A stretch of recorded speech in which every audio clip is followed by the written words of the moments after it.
Excited to have another 90s icon with us in the Honky Tonk Time Machine this week. From Little Texas, former lead singer Tim Rushlow is with us, and he's set for a big concert with the frontmen of country coming to Marion on January 22nd. Tim, it is an honor and a pleasure to be able to talk to you tonight. Well, you as well, Glenn. How are things going?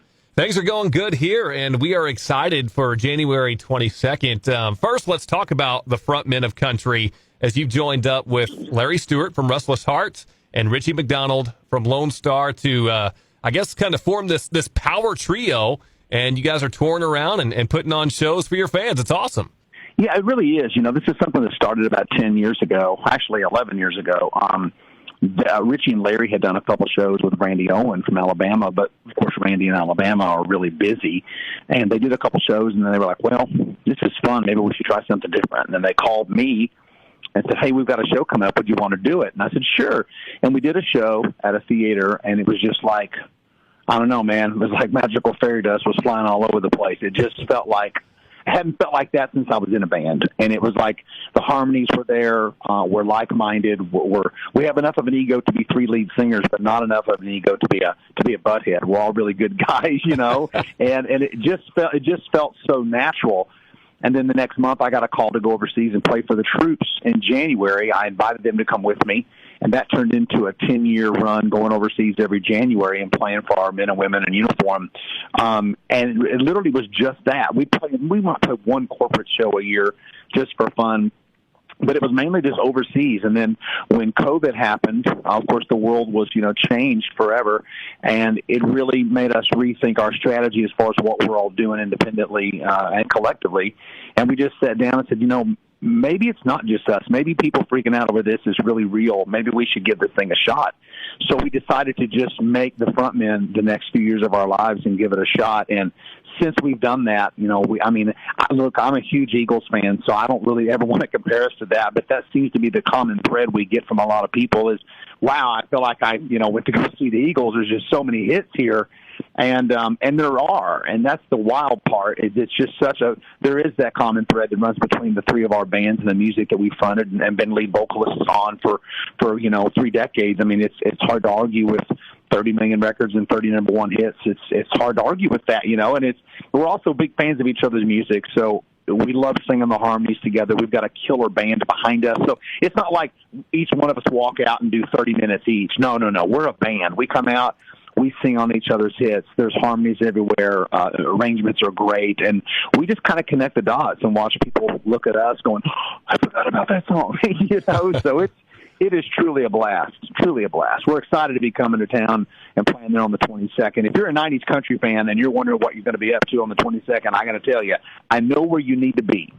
Need to come see the frontmen of country at the Marion Culture and Civic Center. But yeah, you talk about three of the great country voices with you and Richie and Larry, and plus the three bands, like you mentioned, kind of encompass three different decades. Restless Heart from the 80s, Little Texas from the 90s, and Lone Star kind of 90s, but also into the 2000s, so it really spans that time. You're right. I never thought about it like that because it's funny. We kid on stage with Larry, Richie, and I go, yeah, man, we grew up listening to you, Larry. And he always laughs. And it's funny because Larry's he's a young guy who happens to be older than us, but, we've all taken real good care of ourselves. We practice, we sing harmonies, we still sing in the shower on our own and just do our own vocal exercises. We've gotten older, but I think we've gotten better. And so it's just really, we've taken care of our craft is what I'm trying to say. And it really matters. I think the crazy thing I haven't told anybody that I will share with you and your listeners is that we did a show for the National Finals Rodeo in Las Vegas in December, and there were several, unbeknownst to us, there was some presidents from Nashville there, and we came home to a couple major record labels calling us going, hey, you guys want to do a record? We heard you tease us with a new song. We loved it. Come on in and talk to us. So we're actually going to go in on the 26th of January, right after we see you guys, and start recording a brand new album as the frontmen, which is extremely exciting. Wow. I would have never thought at 55 that would be something that would happen, but it is. And I actually said, well, why are you guys talking to us? You get all these young guys that are 30, 25, and they're like, 90s country has made such a resurgence, and you guys are such a mainstay of that era. Radio still embraces and plays your music. Why wouldn't they embrace something new if it was competitive?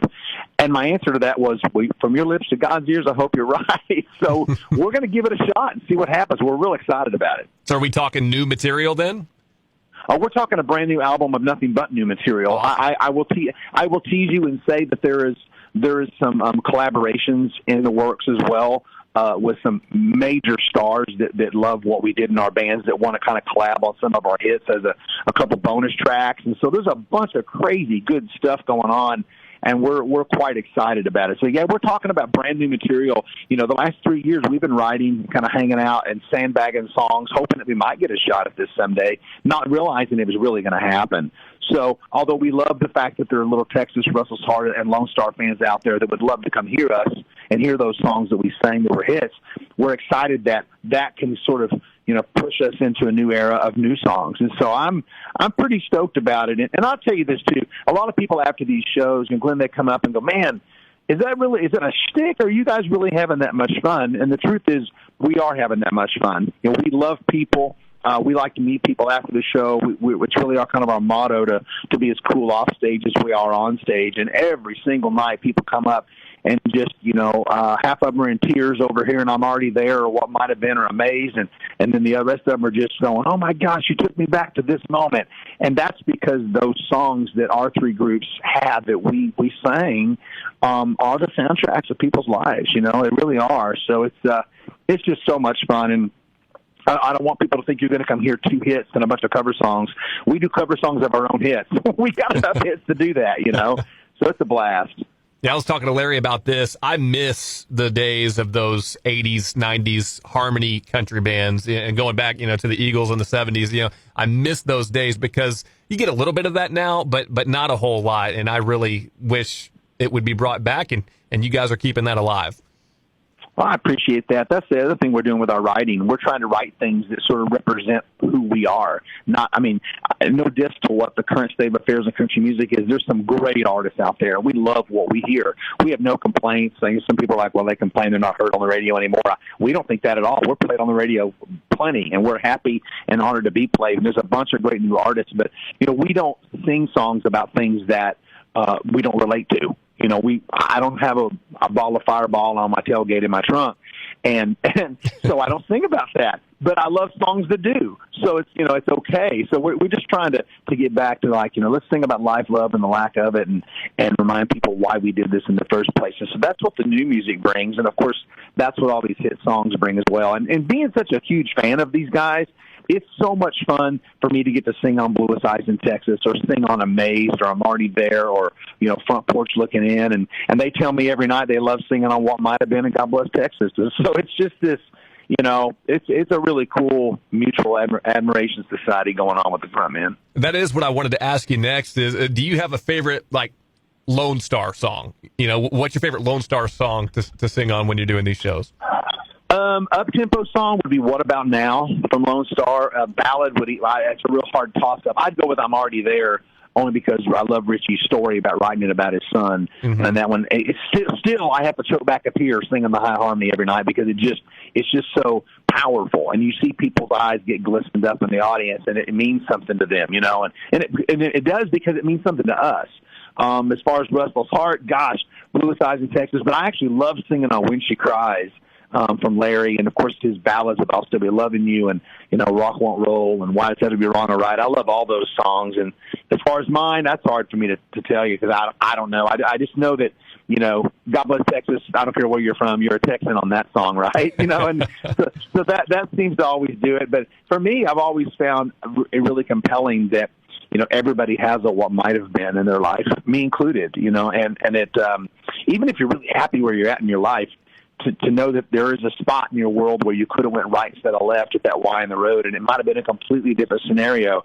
That doesn't mean that where you're at's not great and you're not thankful for it, but we all have those places where we could have made another choice. And so that song really, you know, hits home with that emotion, and I think that's really why that song's still played on the radio so much. So I love seeing people's reaction during the show, and I'll admit there's a lot of people get misty-eyed, but I love after the show hearing their stories, because people always come up with a story, and And some of them are heartbreaking, some of them are wonderful, but it all adds up to that's what music does. I mean, you're in radio. You play songs for people, to forget about their problems for 4 minutes, and that's what we do as writers and singers of those songs. And so we're sort of in business together, and it's a blast and an honor to get to be a part of music in a country where we get to go do this, where we're free to do this. There's so many places in the world that don't have this blessing, so we don't take it lightly. We're enjoying this next chapter for sure. Tim Rushlow, our guest, former lead singer of Little Texas, and with the frontmen of country, coming to the Marion Culture and Civic Center on January 22nd. So, Tim, I want to take a little bit of time to get to know you a little bit more, maybe on a personal level, and you can correct me if I'm wrong, but I heard that you were born in Oklahoma and raised in Texas. Is that right? That is correct. Yeah, man, way to go. Well, you talk about two states right there with rich history when it comes to country music. Who would you say influenced you the most as you were growing up? Mainly my dad. My dad had a band in the 60s called Moby Dick and the Wailers that was sort of I guess they were kind of rock gods in their world. They were very much that, pop rock. And they were, if you were in Texas, Oklahoma, Kansas, or Missouri, you wanted my dad's band opening for you. And my dad was in the Air Force in Oklahoma City and at Tinker Air Force Base. He actually was born and raised in Detroit, and he literally turned in his demo tapes to Barry Gordy at Motown. And Barry called my father and said, "Hey, Tommy, come on in. I'd love to meet you." My dad went in and met him, and Barry looked at my dad and he went, "You're white." My dad went, "Yeah." and he's like, "Tommy, it's the 60s. I can't sign a white guy to Motown. I'll get killed, And so they became friends, and my dad ended up realizing there wasn't a future for him. He joined the Air Force, was stationed at Tinker Air Force Base, Oklahoma City, saw an ad in the paper that said band looking for singer, went to audition for the band, and it was all of my mother's brothers who were my uncles. And so he joined the band, and for a decade they had this band that I just, I was born a year later, and I just listened to them growing up, and I don't think I realized how great they were until later in life. But my dad and mom are still alive, and they've been married 58 years, and it's amazing. And I love, my dad's still one of my favorite singers. He sings his butt off. He sounds like Tom Jones meets Paul Anka or something like that. but so my influences were that. But then when I got into music, it became the Beatles, and then it became the Eagles, and then it became Alabama, became my huge influence. Then from Alabama, it went to Russell's Heart. And then that was when I said, I'm moving to Nashville. And I packed my bags, and here I came to Nashville when I was 19 years old, and I never left.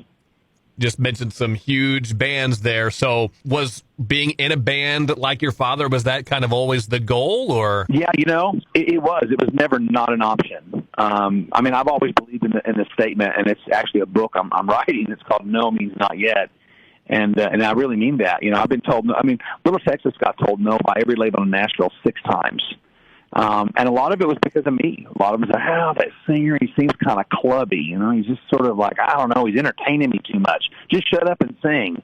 And the truth is, I was entertaining because I was in a bar, and my job was to make people stop drinking their beer and booze scoot and watch us. Mm-hmm. And so they weren't wrong. I don't think the labels were wrong at all. But inevitably, Warner Brothers gave us, I think they finally felt sorry enough for us to go, well, let's just give these guys a shot, and if it doesn't work, they'll just make them shut up and they can go away. and of course, it did work, so that's the story begins. Well, yeah, what they were wrong about was the fact that they didn't think people would respond to it, and they certainly did. How did you meet up with the Little Texas guys, by the way? How did the band form? Well, I was singing in Nashville at different lounges around town, and I got a job seasonally singing at Opryland USA, which was our theme park that was known for live entertainment. And I was the singer for the 50s show, and then I was the backup for the country show. And I met Dwayne O'Brien and Porter Howell and Dwayne Probst at the park. They were all in different shows. And when our off time, we would go play in lounges around town. And then we ended up adding Dell and Brady to the group. And we were playing anything we could just to make a living, 50s music, 60s music, country music, whatever. But we realized we had something pretty cool, so we started writing and recording together. And that was then we booked ourselves from coast to coast. From Myrtle Beach, South Carolina to Bakersfield, California, and back 4 times over, and created a following. We ended up being on Star Search, which was a little-known fact. Made it all the way to the finals and lost, and that was in 89. And then in 90, Warner Brothers took a look at us, and we kind of started that trek. And then in the spring of 91, we put out our first single. And, we had hits for, 8 years. So it was a crazy run. I don't think I realized how successful Little Texas was until it was over. Because, you're sort of in a fish tank rolling down the highway. You don't really realize, I remember at one point playing in Salt Lake City, Utah, at the Delta Center, and they were singing God Bless Texas louder than they did in Dallas. And that's when I went, oh, wow. Okay, we made a mark here, Yeah, that's pretty good. Yeah, that first single, by the way, was Some Guys Have All the Love, and you guys were off and running. That was a top 10 hit, so it was a good debut for you.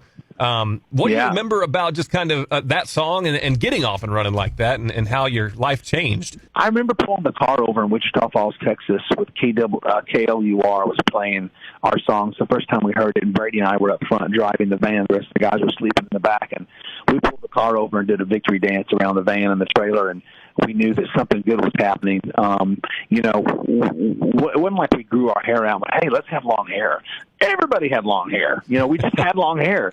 And that became a part of our image, and we took some heat for it. But you know what? It is what it is. I've got a junior mullet growing as we speak, because my 16-year-old son, River, said, hey, Dad, you need to grow that mullet back. I think it'd be pretty hip. And so I said, all right, I'll take that challenge during COVID. And so I grew half of it back, and I just never cut it off. But, from our first single on the first album, the album was called First Time for Everything, but we had five singles, four of which were top 10 off that first album, and our album didn't hit the stores until our fifth single, because the label didn't realize we were going to be that big that fast, and so we cut it quick, and then, of course, we disappeared and wrote the second record and came out swinging with what might have been and God Bless Texas and My Love, and then it just kind of, from there, it was just, the rest was history. So it was quite a run. That first album, You Forever and Me, was the biggest radio hit, but my favorite song from it was the title track, First Time for Everything. I can still put that on and just listen. I love that song. It's funny, you're right. I play that song in our show with the frontmen, and we love it, and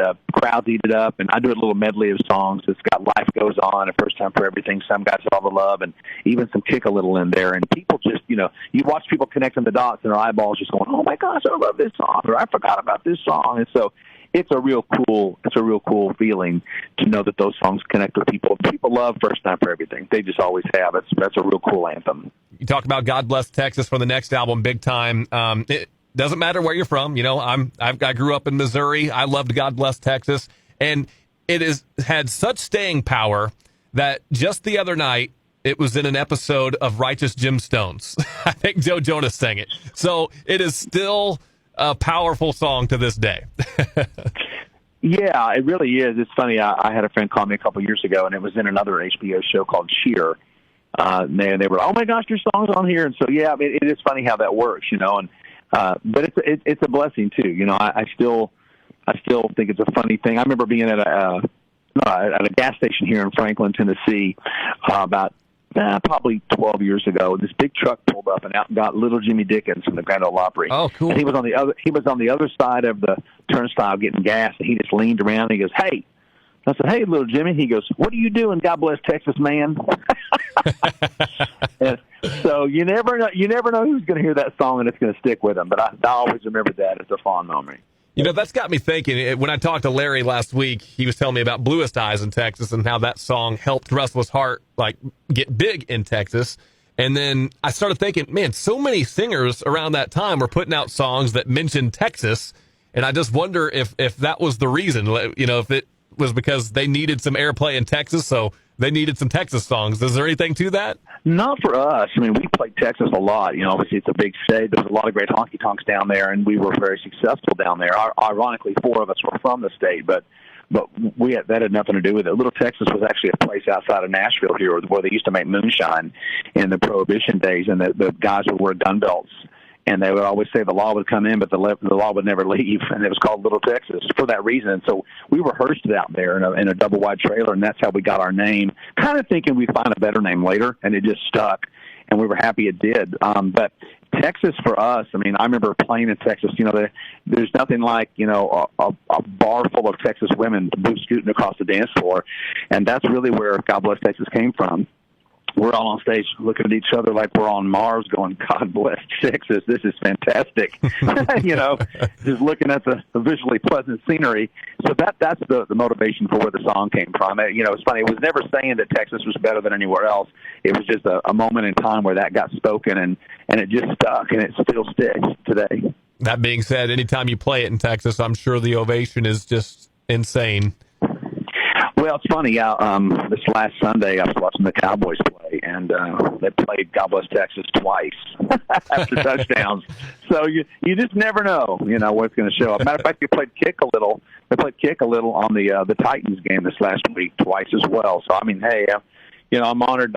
Somebody remembers those songs. That's that 90s country, like you said, coming back and hopefully staying around for a while. The lead single from Big Time, by the way, was What Might Have Been. I wanted to touch on that one a little bit, too. Another one of my favorite Little Texas songs. It was at least peaked at number 2 on one of the charts. It might have made it to number 1 on one of the others. That was a huge one for you. And at that time, it was your biggest hit so far. Yeah. What Might Have Been was a monster. We didn't realize that it was going to strike a nerve like it did, but it certainly did. And that's the thing, as I mentioned to you last time, it's everybody's got a What Might Have Been in their life. Everybody's got one. And that song really toys with that emotion. The video was great. The song was great. And I don't think a band like us had really come out with a power ballad before. And so that was our first foray into that. And I'm really, really thrilled with the way it worked out. And it's continued to be played on the radio today. It was a number 1 country hit, but it was a number 1 pop hit and an AC hit as well on the chart at the time. So we didn't realize that we had the trifecta until it was over, but we felt it later when the crowd started growing and growing and growing. We knew why. When you cross over like that as a country act, what are you thinking? Is that's probably exciting, but also I could see it maybe being a little bit unnerving. It is. We wanted the country base audience to know that we were a country band. So when we crossed over, of course, our looks were more rock, and so we thought people might get confused and think we were trying to be a rock band, or that we really were a rock band disguised as a country band, which wasn't the case. We've been country. I mean, I can sing you, a ton of Merle Haggard and Buck Owens songs right now. I mean, I definitely was raised on country music, but we do love rock and different forms. But Little Texas was sort of a merging of pop rock and country, but mainly country. Porter Howell can pick the heck out of anybody in Nashville. He's a great country guitar player, and so we very much were country. My Love was the next power ballad, and you could argue that was the biggest hit of Little Texas's career. It's certainly up there, right? Oh, absolutely. My Love, transcended everything. And I would say, too, the thing about My Love that made it such a big hit was that we had 2 major huge hits before it. We were on a roll. Yeah. You come out kicking with, What Might Have Been and God Bless Texas, and you come out with My Love. I mean, some would say you could put out anything and it would have been a hit, and I disagree with that.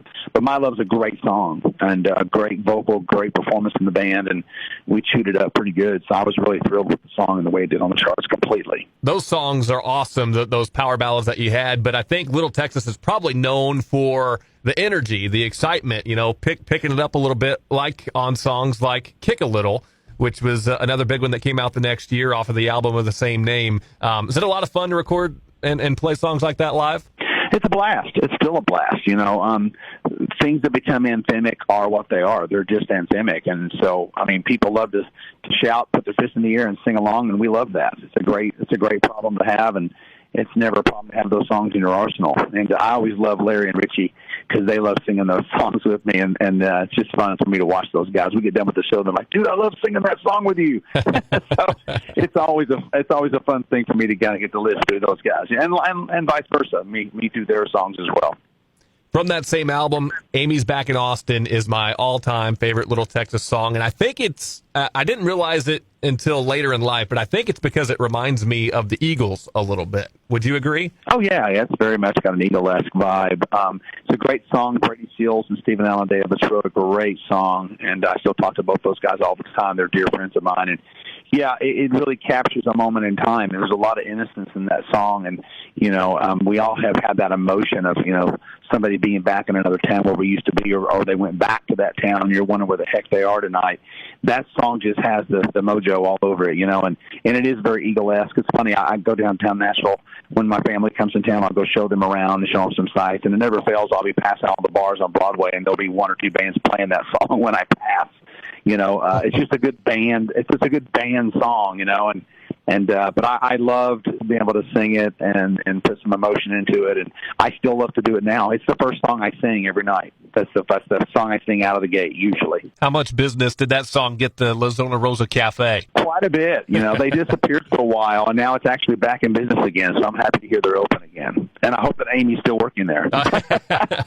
I didn't know they were back open. I'd heard they closed. That's cool. I'm glad they're back. Last song to ask you about is Life Goes On, another one of those big ones that came off that, I guess that was from the Greatest Hits album, 95. It was, yeah. Our drummer, Del Gray, wrote that with a good friend of his named Keith Follissey here in Nashville. And, great song. We needed a hit. It was sort of coming towards the end of our hit days. Things were changing in the band and changing with all of us individually and collectively, and we knew it. But Brady had left the group, and then Jeff Huskins had joined the band and was playing fiddle with us, and so we were able to add the fiddle and the lead guitar with the and add all that stuff that Porter plays and add violin to it. So it was really cool, and that was a great era. That we had another couple of years of touring, just playing hits, and it was a blast. But that song was also anthemic and a big hit, and it worked. And so I'm really proud of that song as well. Well, the nature of bands is they do eventually break up, and for various reasons. So you left the group, I guess, in 1997, but you went on to do some solo work, and you got a pretty big hit yourself in 2000 with She Misses Him, and I always appreciated that one as well. Thank you. Yeah, that song was very special for a lot of reasons, and I got to be a national spokesman for the Alzheimer's Association for 2 years and help raise awareness and funds in D.C. and Congress for this dreaded disease called Alzheimer's. We're all going to deal with it in this world. We're all going to have family members that have it. I do. That's the reason the song was recorded in the first place. But, it's a poignant song, and no one had ever really sang about that before. But I have a really amazing letter that's printed at my house that I got from Nancy Reagan about that song. That would probably be one of the most treasured things I own, above and beyond any CMA award I've got, was that letter, because it meant a lot. And she was very complimentary and just thought that it would really need to be sung and it needed to be recorded, and she was happy that I did it, and it meant a lot to me, so that's always a beautiful thing to know that you got to make an impact in somebody's world. And a lot of people still hear that song and love it. And actually that song never got put out on iTunes, and I just heard a couple of days ago that my album was called Crazy Life, and that record that has She Misses Him on it is going to be coming out in a couple, 3 months, officially back out digitally for the first time ever, so people will be able to get it again, which I think will be great. So thanks for mentioning that. Very cool. So now, as you look back years later on your time with Little Texas, how do you remember it? Oh, I have a lot of great memories. I mean, I think that we had a great run. I don't think I knew at the time, again, how big we were until it was over. But you move on, you grow up. We were young guys, man, and so I've done a lot of growing up, a lot of soul searching. I'm really thrilled that that's a part of my past and a part of my career. I know those guys are now out there touring again, and I think that's awesome. I think they should, and the fans still love to hear them, and I think that's a wonderful thing to get to carry on the banner as Little Texas. For me, it's a great stepping stone in my life and in my career. I'm excited about what's to come. I'm always that guy that's always looking forward. Like, okay, that's cool. What's next? Let's go. So I'm that guy, and I love that. So I'm having a great time revisiting those songs with the front men and playing them in a new way. So it's really a lot of fun. And but yeah, I look back with nothing but fondness, man. It was a real special time, and time flies. It goes by fast. I actually got to see those guys play here a few years ago. They came and did a show, and Porter, who took over lead singer duties, I think does a phenomenal job. Although I did miss seeing you at the helm, I'll admit that.